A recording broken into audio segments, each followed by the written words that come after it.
Om Swastiastu, Assalamualaikum warahmatullahi wabarakatuh. Kami dari kelompok 5 yang dalam kesempatan kali ini akan membawakan tema tentang atau materi kuliah tentang kebijakan moneter dengan sasaran kestabilan harga.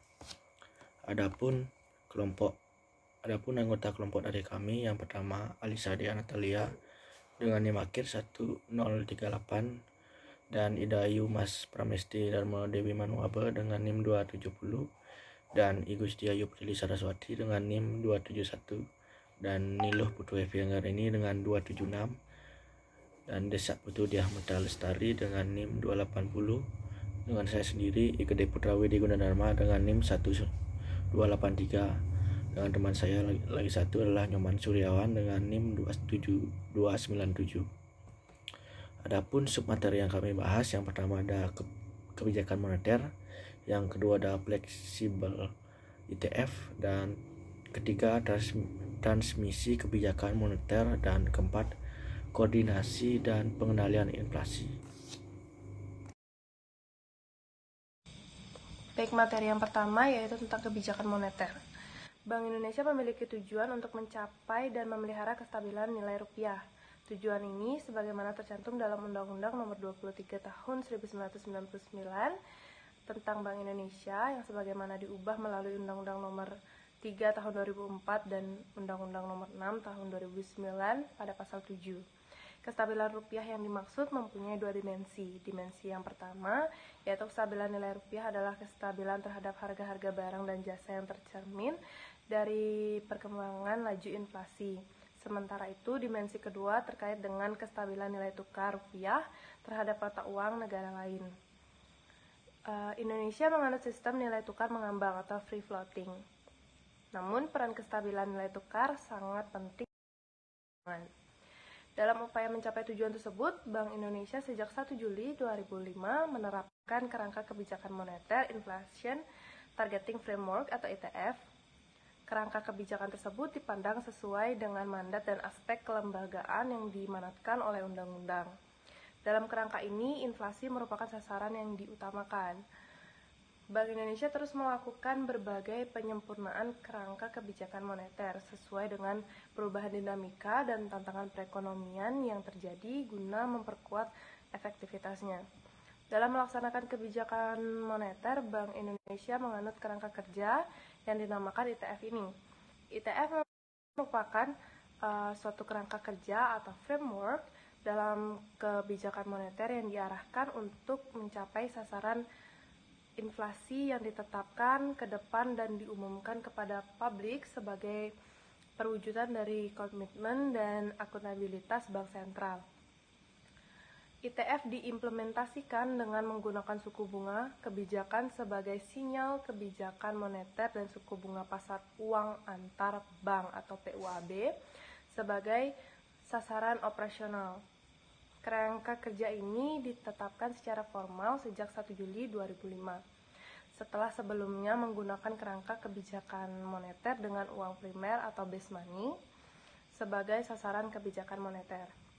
Berpijak pada pengalaman krisis keuangan global tahun 2008-2009, salah satu pelajaran penting yang mengemukakan adalah perlunya fleksibilitas yang cukup bagi Bank Sentral untuk merespon perkembangan ekonomi yang semakin kompleks dan peran sektor keuangan yang semakin kuat dalam mempengaruhi stabilitas ekonomi makro. Berdasarkan perkembangan tersebut, Bank Indonesia memperkuat kerangka ITF menjadi fleksibel ITF. Pelaksanaan ITV di Indonesia mengikuti prinsip bahwa ITV adalah framework bukan rule. Dengan prinsip ini, kebijakan moneter tidak dilaksanakan secara kaku. Pelaksanaan kebijakan moneter juga mempertimbangkan sarana-sarana pembangunan yang lebih luas, antara lain pertumbuhan ekonomi. Berbeda dengan prinsip full discretionary, ITV menuntut agar discretionary policy dapat pelaksanaan kebijakan moneter bersifat terbatas. Dengan prinsip dasar tersebut, Bank Indonesia melaksanakan kebijakan moneter dengan elemen-elemen pokok sebagai berikut. Pertama, suku bunga atau bi rate digunakan sebagai sasaran operasional moneter menggantikan uang beredar. Perubahan sasaran operasional moneter ini didasarkan pada pertimbangan makin lamanya hubungan antara uang beredar dan laju inflasi. Kedua, kebijakan moneter diperkuat dengan strategi yang bersifat preemptive atau forward-looking. Elemen dasar ini sekaligus merupakan tantangan besar bagi Bank Indonesia mengingat inflasi di Indonesia lebih banyak dipengaruhi oleh ekspektasi inflasi yang bersifat adaptif atau inertia. Yang ketiga, terkait dengan unsur kedua, pelaksanaan ITV membutuhkan komunikasi yang efektif dan transparan kepada masyarakat luas. Ini diperlukan agar langkah-langkah kebijakan yang akan. Keempat, peningkatan koordinator yang lebih kuat dengan pemerintah. Elemen ini sangat penting dalam rangka pencapaian sarana inflasi yang ditetapkan mengingat faktor-faktor pendorong inflasi tidak sepenuhnya berada dalam lingkup kewenangan Bank Indonesia. Bank Indonesia relatif hanya dapat mempengaruhi stabilitas dari sisi permintaan, sementara faktor-faktor pendorong inflasi dari sisi penawaran sebagian berada dalam kebijakan pemerintah, antara lain kenaikan harga barang dan jasa yang dikendalikan oleh pemerintah. Bahkan beberapa di antaranya tidak berada dalam kendali pemerintah dan Bank Indonesia, seperti harga minyak dunia yang tinggi, pelemahan nilai tukar regional, dan sebagainya. Solusi untuk melihat efektivitas kebijakan moneter diberikan dengan menggolongkan inflasi ke dalam dua kelompok besar, yaitu inflasi inti dan volatilitas. Baik, saya akan melanjutkan presentasi, yaitu fleksibel ETF. Fleksibel ETF dibangun dengan tetap berpijak pada elemen penting ETF yang telah terbangun. Elemen-elemen pokok ETF termasuk pengumuman sasaran inflasi kepada publik, kebijakan moneter yang ditempuh secara forward-looking atau kebijakan moneter diarahkan untuk mencapai sasaran inflasi pada periode yang akan datang karena mempertimbangkan adanya efek tunda atau time lag kebijakan moneter. Akuntabilitas kebijakan kepada publik tetap menjadi bagian inheren dalam fleksibel ETF. Kerangka fleksibel ETF dibangun berdasarkan 5 elemen pokok, yaitu yang pertama, strategi penargetan inflasi atau inflation targeting sebagai strategi dasar kebijakan moneter. Yang kedua, integrasi kebijakan moneter dan makroprudensial untuk memperkuat transmisi kebijakan dan sekaligus mengupayakan stabilitas makroekonomi. Yang ketiga, peran kebijakan nilai tukar dan arus modal dalam mendukung stabilitas makroekonomi. Yang keempat, penguatan koordinasi kebijakan Bank Indonesia dengan pemerintah untuk pengendalian inflasi maupun dalam menjaga stabilitas moneter dan sistem keuangan. Dan yang terakhir, penguatan strategi komunikasi kebijakan sebagai bagian dari instrumen kebijakan. Baik, terima kasih atas waktu yang telah diberikan. Saya Nida Putri EP Anggerini dengan NIM Mahir 276 akan mempresentasikan materi mengenai transmisi kebijakan moneter. Dalam mencapai tujuan akhir kebijakan moneter, Bank Indonesia menetapkan suku bunga kebijakan BI 7-day Reserve Repo Rate sebagai instrumen kebijakan utama untuk mempengaruhi aktivitas atau kegiatan perekonomian dengan tujuan akhir pencapaian inflasi. Proses tersebut atau transmisi dari keputusan BI 7DRR sampai dengan pencapaian sasaran inflasi tersebut melalui berbagai channel atau memerlukan waktu. Dalam kondisi normal, perbankan akan merespon kenaikan atau penurunan BI 7DRR dengan kenaikan atau penurunan suku bunga perbankan. Namun, apabila perbankan melihat risiko perekonomian yang cukup tinggi, maka respon perbankan terhadap penurunan suku bunga BI 7DRR akan lebih lambat. Sebaliknya, apabila perbankan sedang melakukan konsolidasi untuk memperbaiki permodalan, penurunan suku bunga kredit, dan peningkatan permintaan kredit, maka tidak selalu direspon dengan menaikkan penyaluran kreditnya.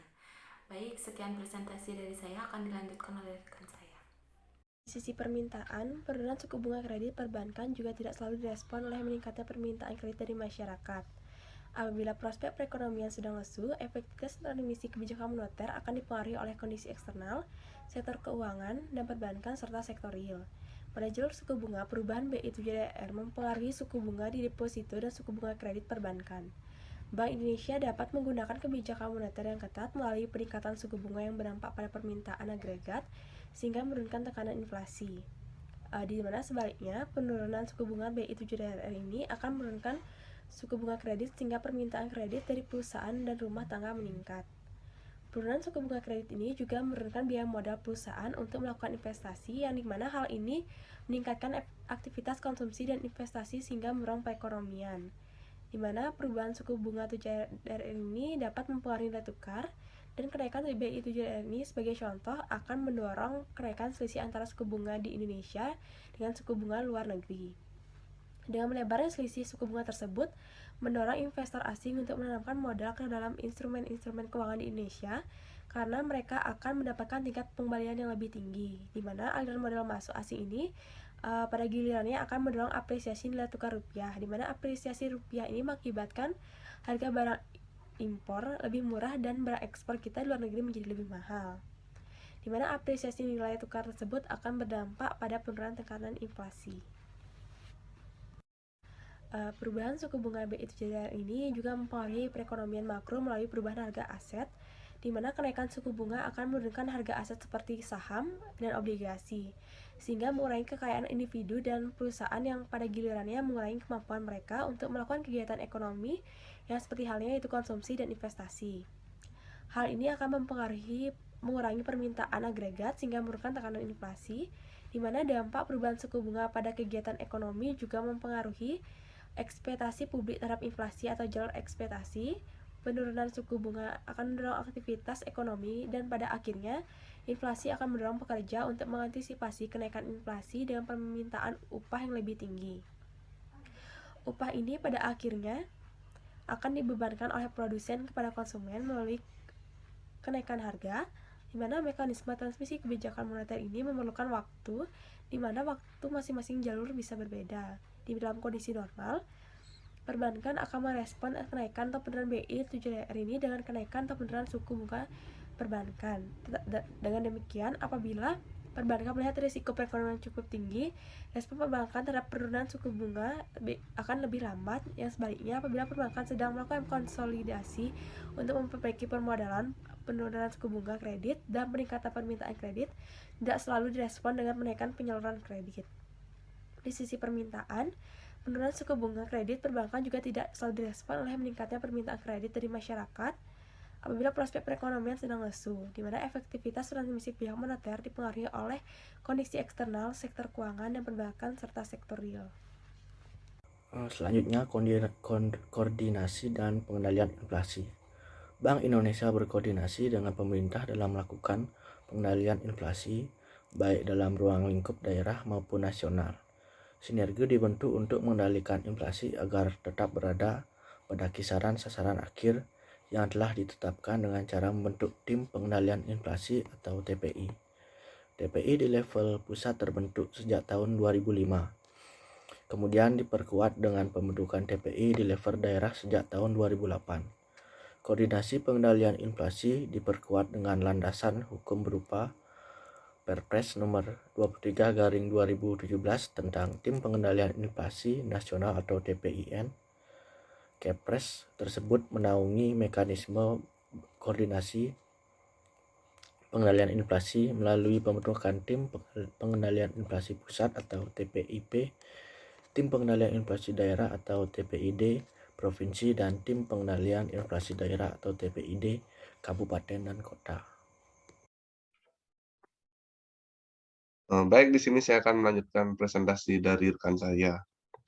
Produk turunan dari dasar hukum ini selanjutnya ditindaklanjuti melalui diterbitkannya Peraturan Menteri Koordinator Bidang Perekonomian Nomor 10 Tahun 2017 tentang mekanisme dan tata kerja TPIP, TPID Provinsi, dan TPID Kabupaten atau Kota. Keputusan Menteri Koordinator Bidang Perekonomian Nomor 148 Tahun 2017 tentang tugas dan keanggotaan kelompok kerja dan sekretariat tim pengendalian inflasi pusat atau TPIP, dan Keputusan Menteri Dalam Negeri Nomor 500-8135 Tahun 2017 tentang tim pengendalian inflasi daerah.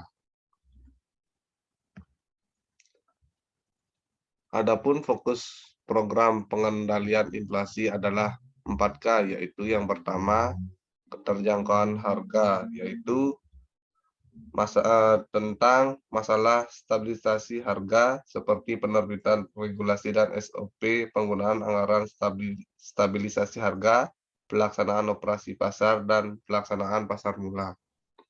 Yang kedua yaitu ketersediaan pasokan, yaitu tentang terkait soal memperkuat produksi dan kelembagaan. Yang ketiga yaitu adanya kelancaran distribusi, yang dimaksud itu adalah mendorong kerjasama perdagangan. Yang keempat yaitu ada komunikasi yang efektif, yaitu memperbaiki kualitas data ataupun komunikasi. Sekian presentasi dari kelompok kami. Terima kasih.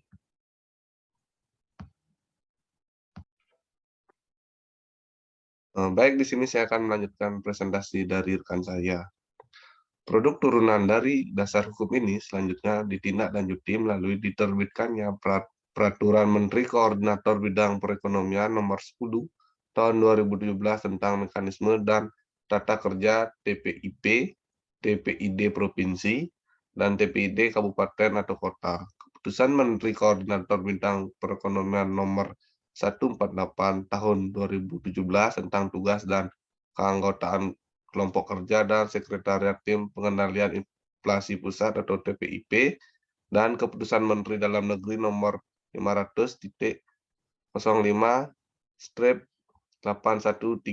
Tahun 2017 tentang tim pengendalian inflasi daerah. Adapun fokus program pengendalian inflasi adalah 4K, yaitu yang pertama keterjangkauan harga, yaitu tentang masalah stabilisasi harga seperti penerbitan regulasi dan SOP, penggunaan anggaran stabilisasi harga, pelaksanaan operasi pasar, dan pelaksanaan pasar murah. Yang kedua yaitu ketersediaan pasokan, yaitu tentang terkait soal memperkuat produksi dan kelembagaan. Yang ketiga yaitu adanya kelancaran distribusi, yang dimaksud itu adalah mendorong kerjasama perdagangan. Yang keempat yaitu ada komunikasi yang efektif, yaitu memperbaiki kualitas data ataupun komunikasi. Sekian presentasi dari kelompok kami. Terima kasih.